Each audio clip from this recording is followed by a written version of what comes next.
우리는 예수 그리스도를 내 인생의 주인으로 고백하며 주 예수님을 믿는 믿음으로 우리는 구원을 얻었습니다. 은혜로 얻은 구원의 선물을 이제 삼위일체 하나님과 함께 살아가는 우리 각자의 삶을 통해서 그 구원을 완성해가는 여정이 우리에게 시작된 것이라고 지난 시간에 말씀드렸습니다. 이 여정을 우리가 다른 말로 하면 영적 성숙의 길이라고 했습니다. 영적 성숙은 우리가 예수 그리스도를 닮아가는 정도가 더 높아지고 깊어지고 넓어지는 것을 의미합니다.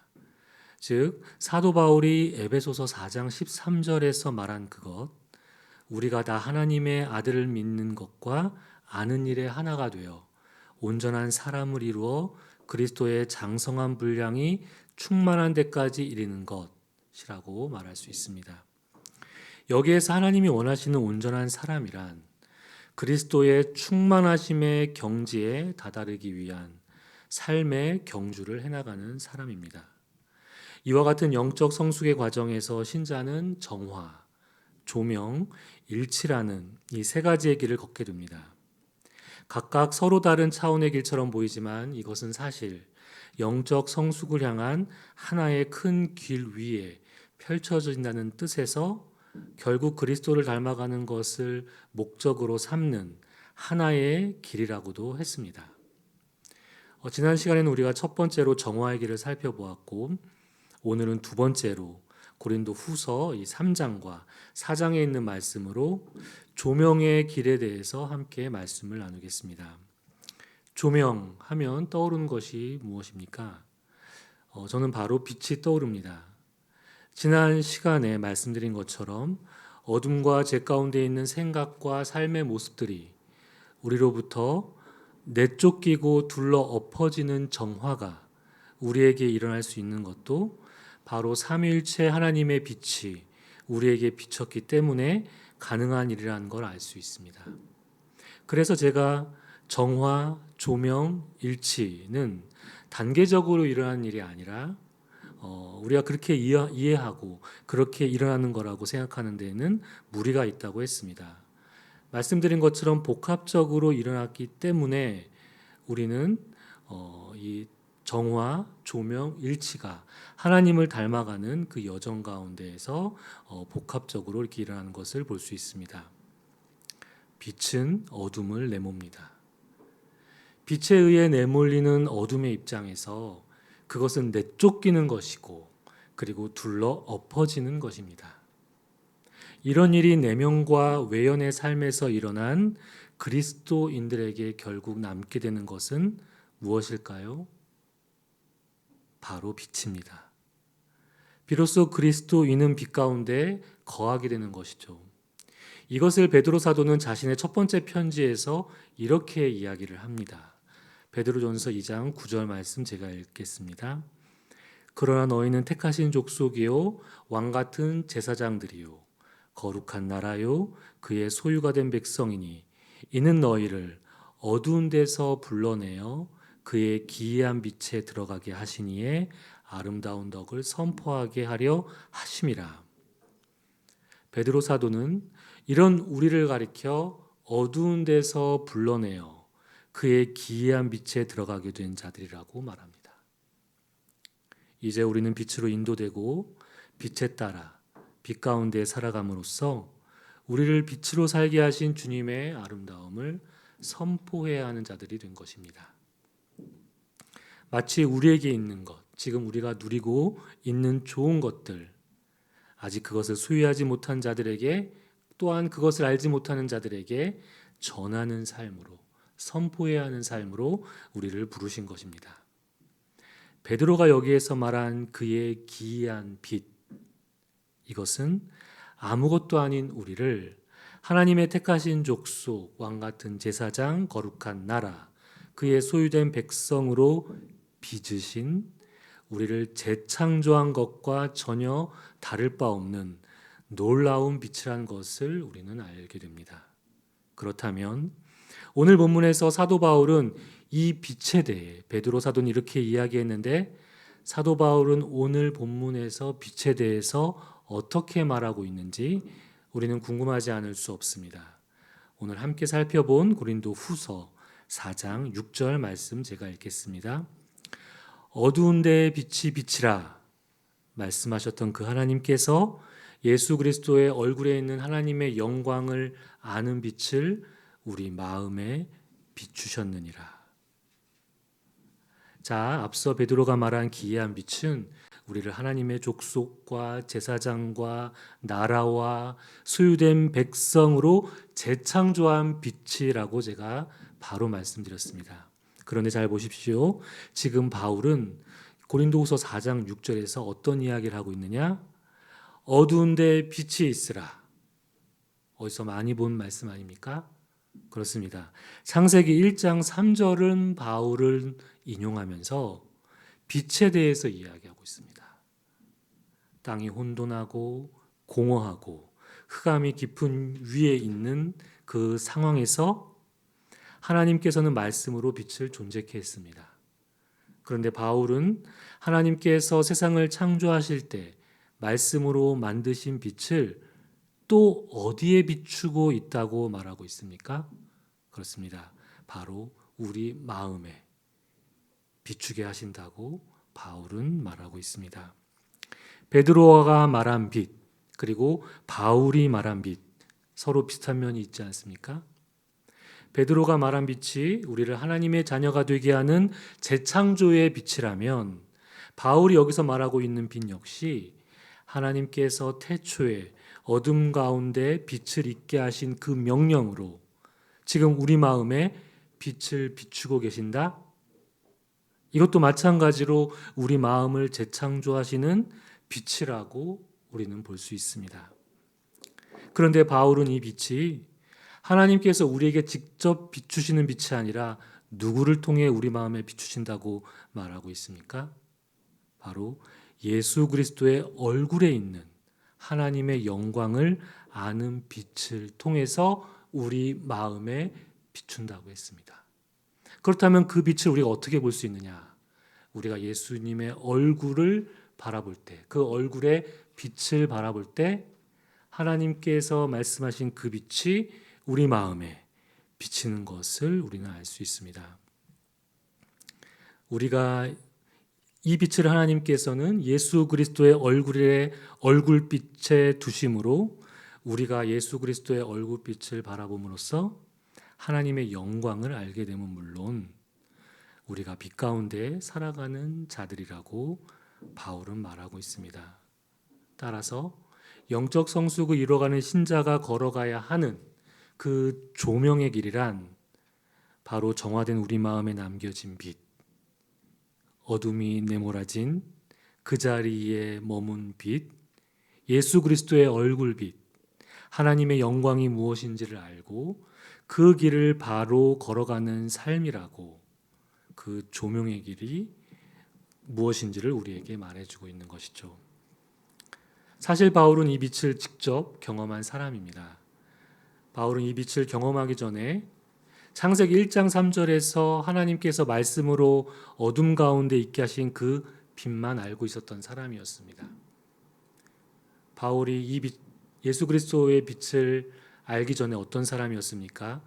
열성으로는 교회를 박해한 사람이요 율법의 의로는 흠잡을 데가 없는 사람이었습니다. 그랬던 바울이 하나님께서 세상을 창조하실 때의 빛 말고는 그는 몰랐던 사람이었습니다. 그런데 그가 어떤 다른 빛을 경험했습니다. 사도행전 9장 1절과 3절은 이렇게 증언하고 있습니다. 사울이 주의 제자들에 대하여 여전히 위협과 살기가 등등하여 대제사장에게 가서 다메섹 여러 회당에 가져갈 공문을 청하니 이는 만일 그 도를 따르는 사람을 만나면 남녀를 막론하고 결박하여 예루살렘으로 잡아오려 함이라. 사울이 길을 가다가 다메섹에 가까이 이르더니 호련히 하늘로부터 빛이 그를 둘러 비추는지라. 이때 바울은 그 빛으로 인해 땅바닥에 엎드렸고 빛 가운데 들리는 소리를 들었습니다. 그 소리는 바로 사울아 사울아 내가 어찌하여 나를 박해하느냐 라는 음성이었죠. 바울은 이 음성을 듣고 주여 누구시니까 하고 되물었습니다. 그러자 나는 내가 박해하는 예수라는 대답이 들렸습니다. 바울은 구약에서만 알던 빛 외에 지금 이 말씀에서 또 다른 빛을 경험한 것입니다. 그것은 바로 예수 그리스도라는 빛이었습니다. 그런데 사실 이것은 서로 다른 두 개의 빛이 아니라 하나의 빛입니다. 예수 그리스도의 빛은 우리로 하여금 하나님의 영광을 보게 하기 때문입니다. 또한 말씀으로 빛을 존재케 하신 하나님. 그런데 태초에 계신 이 말씀은 요한복음에서 요한 사도가 우리에게 이렇게 설명하고 있습니다. 말씀이 육신이 되어 우리 가운데 거하신 예수 그리스도. 말씀이신 예수 그리스도는 태초에 하나님과 함께 계셨을 뿐 아니라 이 말씀은 곧 성자 하나님이다 라고 말입니다. 바울은 이렇게 예수 그리스도라는 빛을 경험했고 이 빛은 말씀으로 어둠 가운데 빛을 존재케 하신 하나님의 영광을 아는 빛으로 지금 예수 그리스도를 통해 우리 마음에 비추는 빛이라고 말하고 있는 것입니다. 우리 마음에 이 빛이 있습니까? 이 빛이 있다는 것을 우리는 알아차리고 살아가고 있습니까? 이것을 인식하는 데서 오늘 설교하는 조명의 길은 시작이 됩니다. 물론 우리가 신자가 되었을 때 그때도 예수 그리스도의 빛이 우리 가운데 있었기 때문에 우리가 믿음으로 주를 고백하며 빛 가운데로 우리가 나오게 할 수 있었던 것이죠. 그 이후에 또다시 우리가 조명의 길을 걸어가는 데 있어서 우리 마음 가운데 이 빛을 인식하는 것, 계속 지속적으로 우리가 영적 성숙을 이뤄가는 그 과정에서 우리는 이 조명의 길을 걸어가는 데 있어 이 빛을 인식하며 살아가야 하는 자들입니다. 우리 마음에 비친 이 빛을 우리가 감지하지 못하고 그리스도인으로 살아간다면 우리는 조명의 길을 제대로 걸어갈 수 없을 것입니다. 지난주에는 얼빛교회가 생기고 처음으로 청년 침묵 피정이 열렸습니다. 여기에 계신 많은 분들, 많지는 않지만 여기에 계신 분들의 많은 관심과 그리고 기도로 잘 마칠 수 있었습니다. 이 피정에 함께한 청년들이 피정 중에 어떤 하나님을 경험했는지 저로서는 사실 자세히 알 수 없습니다. 다만 한 가지 청년들과 함께 매일 정해진 시간에 영적 동반을 하면서 제가 확인할 수 있었던 것은 이들 마음속에 있는 주님을 향한 갈망들이었습니다. 저는 청년들 마음속 이 갈망을 오늘 말씀에 비추어서 예수 그리스도의 얼굴에 있는 하나님의 영광을 아는 빛이라고 명명할 수 있겠다라는 생각을 해보았습니다. 하나님을 향한 청년들의 고유한 갈망들, 그것은 그들로 하여금 이 빛 가운데 살아가는 조명의 길을 그들이 걸어갈 것이라는 제게 작은 희망을 발견할 수 있었던 그런 시간이었습니다. 그래서 앞으로 지속적으로 청년들뿐만 아니라 얼빛교회를 통해 많은 사람들이 이 성령 하나님을 따라서 예수 그리스도와 함께 하나님을 향한 조명의 길을 잘 걸어갈 수 있도록 동반해 주어야 하는 것이 바로 얼빛교회를 향한 하나님의 부르심이라는 것을 개인적으로 이번 피정을 통해서 확인하고 다짐해 보는 그런 시간이었습니다. 저는 결과적으로 침묵 피정이 바로 우리 마음에 비치고 있는 예수 그리스도라는 빛이 내 안에도 있다는 것을 알아차리게 해주는 시간이었다고 생각합니다. 너무 많은 세상의 소음, 그리고 내 안에서 아우성치는 여러 소리와 잡음에 파묻혀 있다 보면 우리는 이 빛이 내 안에 있다는 것을 잘 알아차리지 못한 채로 살아가기 쉽습니다. 예배 때 잠깐 그 빛을 경험하기도 하지만 이내 다시 소음에 묻혀버리게 되고, 그래서 내 안에 비치고 있는 빛의 존재를 나 스스로 의심하며 우리가 일상을 살아갑니다. 그러나 일정 기간 우리가 침묵함으로 말씀과 기도와 예배를 드릴 때 우리는 비로소 우리 마음에 그 빛이 살아 있다는 것을 알게 됩니다. 그래서 이번 침묵 피정은 청년들의 마음속에 그 빛이 분명히 존재하고 있다는 것을 보게 해주는 그런 시간이었다고 감히 생각해 보았습니다. 이렇게 바울은 예수 그리스도의 얼굴에 있는 하나님의 영광을 아는 빛에 대해 말하면서도 이 빛이 수건에 의해 가려졌던 과거의 일을 오늘 본문에서 언급하고 있습니다. 고린도후서 오늘 본문 말씀인 3장 13절 말씀을 제가 세번역 성경으로 읽겠습니다. 모세는 이스라엘 자손이 자기 얼굴의 광채가 사라져가는 것을 보지 못하게 하려고 그 얼굴에 너울을 썼지만 그와 같은 일을 우리는 하지 않습니다. 여기서 너울이라고 되어 있는데 개역개정 성경에는 수건이라는 말로 되어 있고 세번역은 너울로 표현되어 있습니다. 바울은 왜 갑자기 모세 이야기를 꺼내면서 그가 수건으로 자기 얼굴을 가렸던 일을 편지의 수신자들에게 상기시키고 있을까요?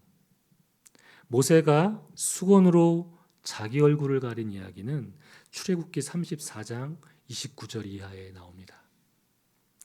모세는 하나님과 함께 40일 동안 시내산에 있었습니다. 거기에서 십계명을 받아 들고 그가 그 산을 내려왔습니다. 이때 모세의 얼굴은 그동안 하나님과 함께 산에서 함께 살면서 대화하고 있었기 때문에 출애굽기 말씀을 보면은 얼굴 피부에 광채가 났다라고 표현하고 있습니다. 그렇지만 정작 모세는 자기 얼굴의 광채를 볼 수가 없어서 다른 사람들은 모세의 얼굴을 보고 그 광채 때문에 모세를 피했습니다. 그의 형 아론과 이스라엘 사람들이 그의 얼굴 피부의 광채를 보고 모세를 가까이 하기를 두려워했습니다. 그 광채 때문에. 그래서 모세가 일부러 아론과 회중의 어른들을 직접 자기 앞으로 부른 다음에 그들과 가까이 마주보고 이야기할 수 있었습니다. 이때 모세는 시내산에서 하나님께서 자기에게 이르신 명령들을 아론과 그 회중의 장로들에게 명령했습니다. 그런 다음에 모세는 이런 행동을 취했습니다. 출애굽기 34장 33절로 35절 말씀 세번역입니다. 모세는 그들에게 하던 말을 다 마치자 자기의 얼굴을 수건으로 가렸다. 그러나 모세는 주님 앞으로 들어가서 주님과 함께 말할 때에는 수건을 벗고 나올 때까지는 쓰지 않았다. 나와서 주님께서 명하신 것을 이스라엘 자손에게 전할 때는 이스라엘 자손이 자기의 얼굴에서 빛이 나는 것을 보게 되므로 모세는 주님과 함께 이야기하러 들어갈 때까지는 다시 자기의 얼굴을 수건으로 가렸다. 바울은 왜 이 모세의 이야기를 고린도 후서에서 하고 있는 것일까요? 이 고린도 후서는 바울의 사도됨을 의심하는 반대자들을 염두에 두고 편지를 쓰고 있는 것입니다. 바울은 그들이 누구인지를 자세히 밝히고 있지 않지만 하나님의 말씀을 혼잡하게 하는 사람들, 추천서를 필요로 하는 사람들, 여기서의 추천서는 사도됨을 증명할 수 있는 추천서를 의미합니다. 그들을 이렇게 둘러서 표현하고 있는 것이죠. 바울의 사도됨에 이의를 제기하고 반대하는 사람들은 모세 때의 율법, 즉 옛 언약에서 아직 헤어나오지 못한 자들이라고 바울은 지금 이 이야기를 꺼내고 있는 것입니다. 그래서 바울은 이제는 예수 그리스도를 통한 새 언약의 시대라서 우리가 율법에 더 이상 얽매이지 않고 하나님의 영에 의해 그리스도의 형상에 이르는 것이라고 바울은 이 고린도 후서에서 이야기하고 있는 것이죠. 즉 율법에 기초한 모세의 옛 언약은 그것을 지키지 못했을 때 정죄와 죽음을 가져오지만 새 언약 예수 그리스도로 인해 우리를 의와 생명으로 인도한다는 것입니다.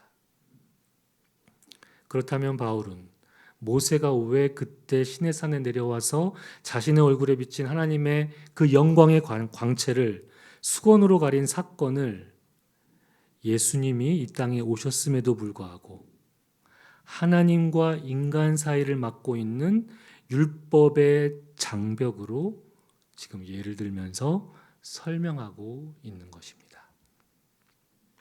지금 너희가 나의 사도됨을 인정하지 않고 여전히 옛 언약에서 헤어나오지 못하는 것이 마치 그때 모세가 자신의 얼굴에 비친 하나님의 영광을 수건으로 가린 것과 마찬가지라는 것으로 지금 바울은 이야기하고 있는 것이죠.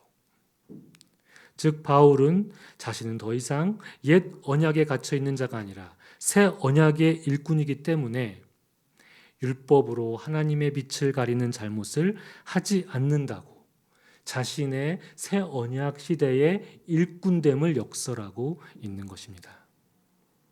그런데 바울은 모세가 자신의 얼굴을 수건으로 가린 것을 이렇게 해석하기도 합니다. 제가 읽어드린 고린도후서 3장 13절 말씀을 자세히 보면은 바울은 이렇게 출애굽기를 해석합니다.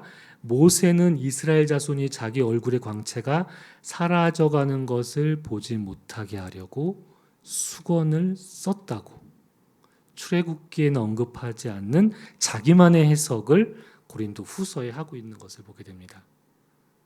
즉 바울은 모세의 그때의 행동이 모세의 마음속에 어떤 두려움 때문이라고 해석합니다. 수건을 가린 것이 어떤 두려움일까요? 왜냐하면 모세는 시내산에서 막 내려와서 그의 얼굴은 하나님과 만난 그 기쁨과 광채가 가득했습니다. 하지만 시간이 지나면서 그 광채는 어떻게 되겠습니까?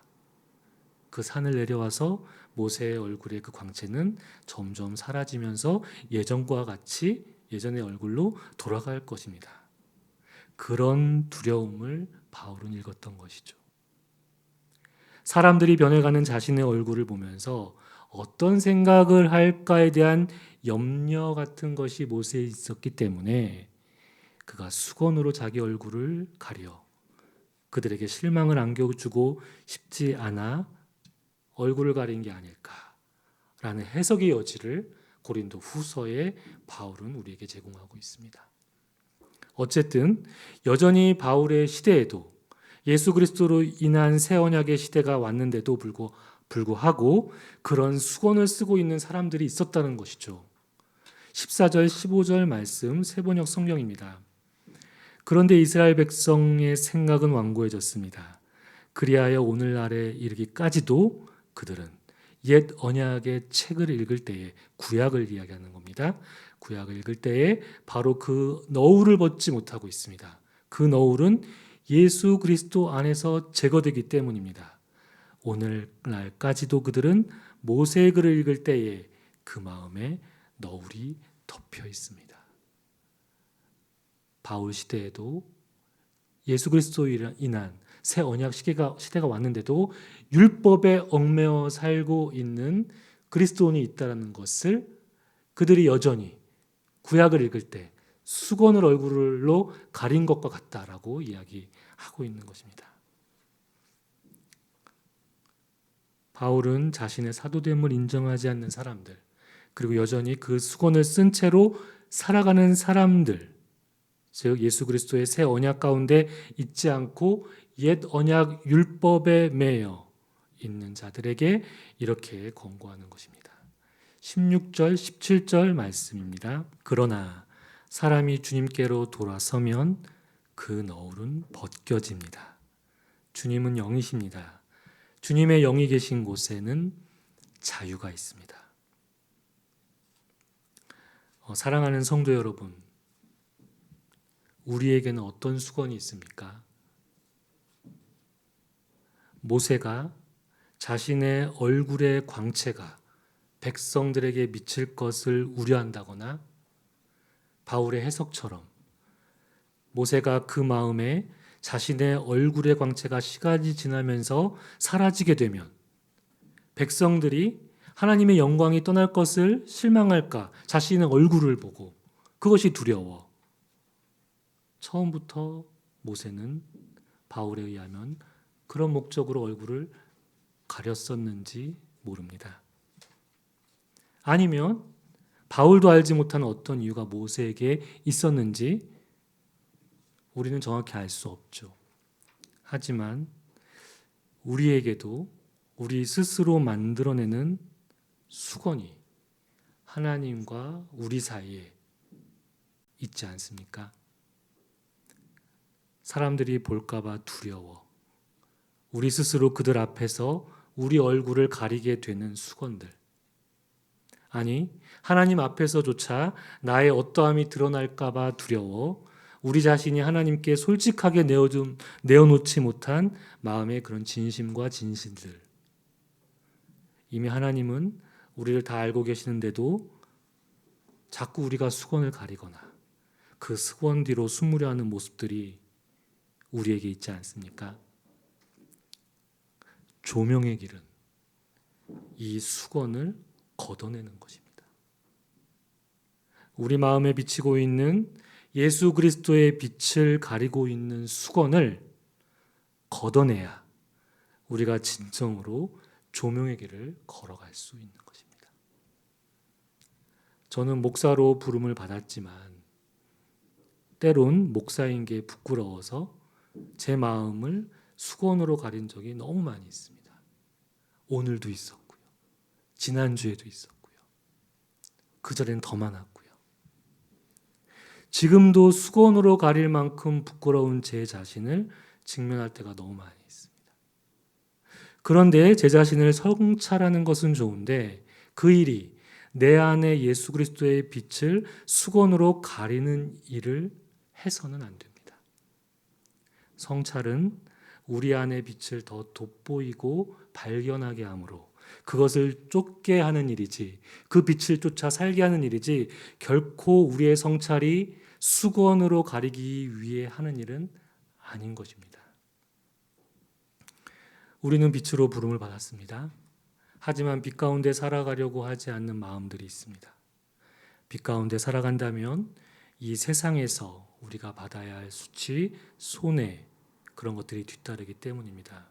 사실 그것은 우리를 하나님의 영광에 이르게 하는 일인데도 말입니다. 우리 마음의 두려움, 사람들의 시선은 우리로 하여금 또 다른 수건을 쓰게 만들고 예수 그리스도의 빛을 가리는 그런 일이 됩니다.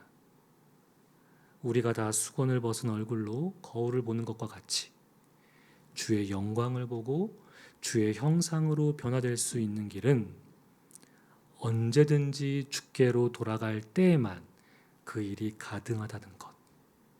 바로 조명의 길이 예수 그리스도께로 돌아가는 그 길에 있다는 것을 오늘 말씀을 통해 우리 모두 명심해야 할 것입니다.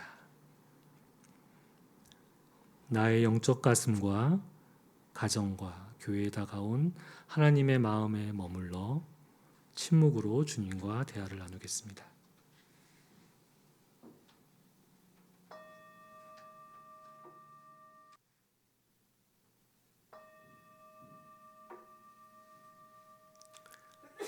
하나님 감사합니다. 우리가 하나님과 우리 사이에 그 빛을 가리는 수건이 무엇인지를 발견하기를 원합니다. 조명의 길을 걸어갈 때 주의 얼굴을 빛을 통해서 하나님의 영광에 이르는 그 길을 우리에게 보여주시고 그런 삶을 살아가는 이 자리에 있는 주의 자녀들이 되게 하여 주옵소서. 예수님 이름으로 기도드립니다. 아멘.